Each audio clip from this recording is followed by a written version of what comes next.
আপনার সবার সাথে রেকর্ড বা আফ্রিজা রান্না করে। সো শীতকাল যেহেতু নানান রকম পিঠা শীতকালে না খেলে একদমই জমে না। সো এখানে রাজশাহী থেকে যে গুড় নিয়ে আসা হয়েছে সেটা দিয়ে আজকে আমি দুধ চিতই বানাবো, যে আমার লাইফের ফার্স্ট টাইম আমি এটা করতেছি। সো এখানে দেখতে পাচ্ছেন আমি দুই ধরনের চিতই নিয়ে নিয়েছি, একটা বড় আর একটা হচ্ছে গিয়ে ছোট সাইজের।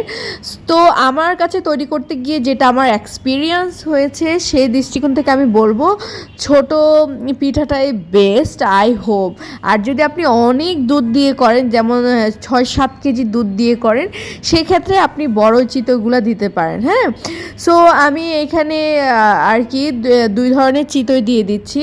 সো এখানে দেখতে পাচ্ছেন সারা রাত আমি রেখেছি, রাতে আমি রান্না করেছি আর সারা রাত আমি রেখে দিয়েছি, আর এখন ফ্রিজ থেকে বের করে আমি খাচ্ছি। এত সুন্দর হয়েছে, আমি আমার মানে লাইফের ফার্স্ট টাইম এটা করেছি, কখনো করিনি। সো নিজে নিজে ট্রাই করতেছি, শেখার চেষ্টা করতেছি, এই আর কি। তো আমার তো ভীষণ ভীষণ ভীষণ ভালো লেগেছে, মানে একদম দুধগুলো সম্পূর্ণ পুলের ভিতরে ঢুকে গিয়েছে আর একদম ফুলকো ফুলকো হয়ে গিয়েছে সব কিছু, এতটা সুন্দর হয়েছে। আমার জাস্ট জাস্ট জাস্ট ইয়ামি লেগেছে। ফার্স্ট এক্সপিরিয়েন্স খুবই অসাধারণ ছিল, খুবই অসাধারণ বলতে গেলে এক কথায়। সো আপনারা কি কি নতুন ট্রাই করেন অবশ্যই আমাকে জানাতে ভুলবেন না। আল্লাহ হাফেজ।